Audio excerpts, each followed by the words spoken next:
Hello guys. Hapo mko poa?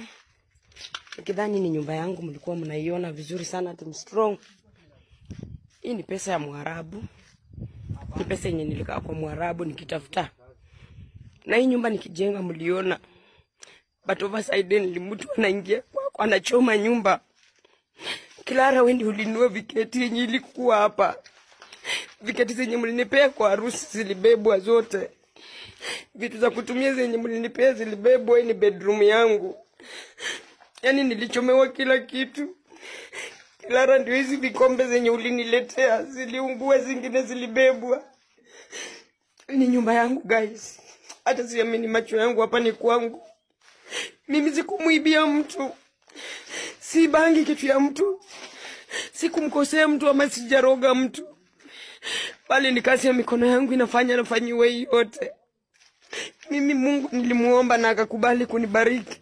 Ni maindi yangu iliungulia kwa nyumba. Kazi ya mikono yangu yenye nimeshinda nikitafuta. Hadi saa hii moto inawaka, ni bedroom ya mtoto. Akiangalieni kwangu.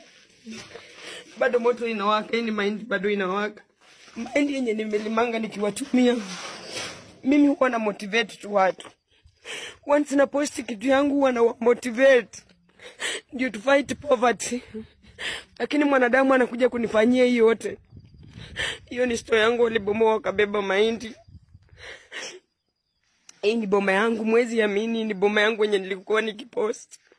Mkienda kwa profile yangu mtakuta boma yangu, muone vile ilikuwa inakaa. Hii shamba sikuchukua haramu. Hii ni nyumba ya kuku. Wilkista walinitumanishia kuku nikaletewa kama zawadi. Wilkista kuku zilienda zote. Hii ni nyumba ya kuku. Kuku zangu zilibebwa zote. All in all najua Mungu ako na mimi. Na najua Mungu atanitendea.